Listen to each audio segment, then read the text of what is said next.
అందరూ welcome back to my channel నా చేతి వంటలు.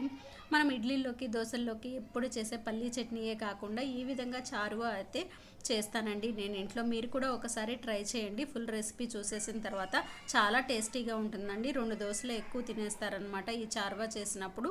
మీరు కూడా ఒకసారి ట్రై చేయండి. ఫుల్ రెసిపీ అయితే చూడండి, స్కిప్ చేయకుండా. ఇక ఈ చారువా ప్రిపరేషన్ అయితే చూసేద్దాం రండి. ముందుగా స్టవ్ పైన బాండి పెట్టుకొని 2 టేబుల్ స్పూన్స్ ఆయిల్ అయితే వేసుకోండి. ఆయిల్ అనేది కొద్దిగా హీట్ అయిన తర్వాత ఒక పెద్ద ఆనియన్ని పెద్ద ముక్కలుగా కట్ చేసుకొని దీంతో పాటు కరివేపాకు కూడా వేసేసుకోండి. మనకి ఇక్కడ ముక్కలు అనేవి ఆనియన్ ముక్కలు అనేవి చిన్నగా ఏం అవసరం లేదండి, పెద్ద పెద్ద ముక్కలు వేసినా పర్వాలేదన్నమాట.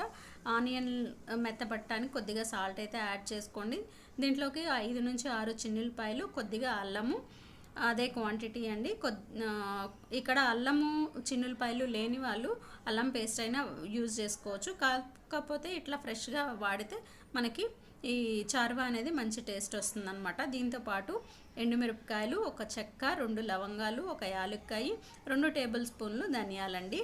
ఈ చెక్క, లవంగా, యాలుక్కాయలు కూడా మనకి గరం మసాలా అయినా యూజ్ చేసేసుకోవచ్చు. ఇవన్నీ మనం ఇట్లా డైరెక్ట్గా వేసుకొని మిక్సీ పెట్టేసుకుంటే చారువా అనేది మంచి టేస్ట్ వస్తుందన్నమాట. ఇప్పుడు అవి ఫ్రై అయిపోయిన తర్వాత 4 టమాటాలండి. ఇవి వెయిట్లో వచ్చేసి ఒక పావు కేజీ ఉంటాయి. 4 టమాటాలు పెద్ద ముక్కలుగా కట్ చేసుకొని కొద్దిగా మగ్గటం కోసం సాల్ట్ అయితే యాడ్ చేసుకొని కలిపేసుకొని మూత పెట్టేసుకోండి. మనకి టమాటాలు అనేవి తొందరగానే మగ్గిపోతాయి. ఈ విధంగా మగ్గిపోయిన తర్వాత దీంట్లోకి వచ్చేసి కొద్దిగా గ్రేవీ చిక్కదనం రావడం కోసము నేను ఇక్కడ ఎండు కొబ్బరిను, జీడిపప్పు తీసుకున్నానండి. ఇక్కడ పచ్చి కొబ్బరి అయినా తీసుకోవచ్చు, లేకపోతే దీన్ని జీడిపప్పు బదులు నువ్వులైనా యాడ్ చేసేసుకోవచ్చు అండి. ఇక్కడ టేస్ట్కి తగ్గట్టు మీ అవైలబిలిటీకి తగ్గట్టు చేంజెస్ అయితే చేసుకోండి. మగ్గిపోయిన ఒక బౌల్లోకి తీసుకొని ఆరబెట్టేసుకొని ఈ విధంగా మిక్సీ అయితే గ్రైండ్ చేసుకోవాలండి. సాల్ట్ అనేది ఆల్రెడీ మనం టమాటాలకి వేసాం కాబట్టి అదే సరిపోతుంది, ఇంకా ఏమీ యాడ్ చేయనవసరం లేదు. మిక్సీ అయితే ఈ విధంగా మెత్తగా పట్టేసుకోవాలండి. మధ్య మధ్యలో వాటర్ యాడ్ చేసుకుంటూ గ్రైండ్ చేయండి. ఒక టీ గ్లాస్ వాటర్ అయితే పడతాయి. ఈ విధంగా మెత్తగా మాత్రం గ్రైండ్ చేయాలి. మనకి టమాటా అనేది కనిపించకూడదు.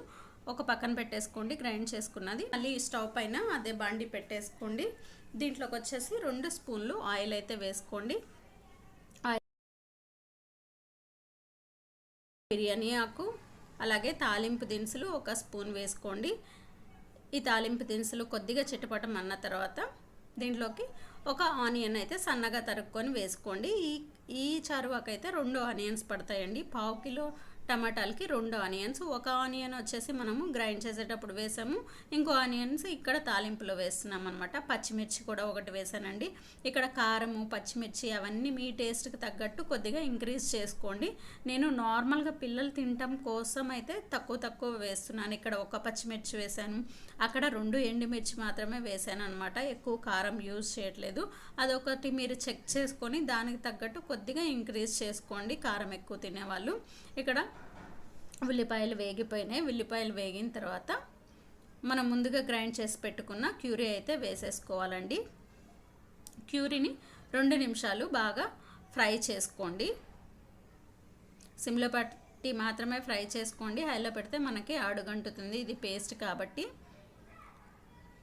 ఈ విధంగా బబుల్స్ వచ్చిన తర్వాత మనము మిక్సీ జారులో కొద్దిగా వాటర్ వేసుకొని తొలిపేసుకొని వేసేసుకోండి. ఎందుకంటే ఆల్రెడీ కొద్దిగా గ్రేవ్ ఉంటుంది కాబట్టి దాంట్లో ఒక టీ గ్లాస్ వాటర్ యాడ్ చేసుకొని తొలిపేసుకొని వేసుకొని ఇంకొక 2 టీ గ్లాసులు అయితే యాడ్ చేసుకోండి.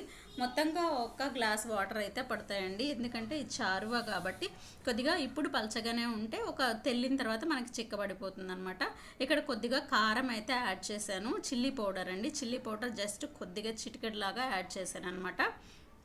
దీంట్లోకి వచ్చేసి కరివేపాకు, అలాగే కొత్తిమీర వేసుకోండి. కొత్తిమీర లేని వాళ్ళు కసూరి మేతి అయినా యూజ్ చేసేసుకోవచ్చు. ఇప్పటివరకు మనము సాల్ట్ అనేది యాడ్ చేయలేదు, ఓన్లీ గ్రైండ్ చేసిన పేస్ట్లోనే సాల్ట్ యాడ్ చేసాము. ఇప్పుడు వాటర్ కూడా యాడ్ చేసాము కాబట్టి ఆ వాటర్కి తగ్గ సాల్ట్ యాడ్ చేసుకోండి.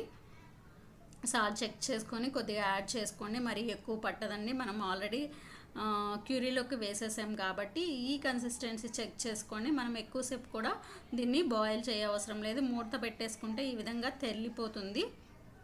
మనకి పక్కన అడుగంటేస్తుంది మధ్య మధ్యలో. కలుపుకుంటూ ఉండండి. ఈ విధంగా తెల్లిన తర్వాత చెక్ చేసుకోండి కన్సిస్టెన్సీ అనేది మీకు బాగా చిక్కగా కావాలా పలచగా కావాలా అనేది చెక్ చేసుకోండి. అది మీ టేస్ట్కి తగ్గట్టు మీరు బాయిల్ చేసేసుకొని ఇంకా స్టవ్ ఆఫ్ చేసుకోవటమేనండి. నేను ఇక్కడైతే మరీ చిక్కగా చేయలేదు, మరీ పలచగా చేయలేదు. ఇప్పుడు దోశ డిప్ చేసి చూస్తున్నాను కదా, ఈ కన్సిస్టెన్సీ అయితే చక్కగా సరిపోతుందండి. మీరు కూడా ఒకసారి ట్రై చేయండి. అలాగే మీకు ఎలా వచ్చింది ఈ వీడియో అనేది కామెంట్ అయితే తెలియచేయండి. వీడియో నచ్చినట్టయితే లైక్ చేసి ఛానల్ని సబ్స్క్రైబ్ చేసుకోండి. మన ఛానల్ 1000 సబ్స్క్రైబర్స్ దగ్గరలో ఉన్నారండి. ప్లీజ్ చూసిన ప్రతి ఒక్కళ్ళు లైక్ చేసి అలాగే ఛానల్ని సబ్స్క్రైబ్ చేసి ఛానల్ని సపోర్ట్ చేయండి.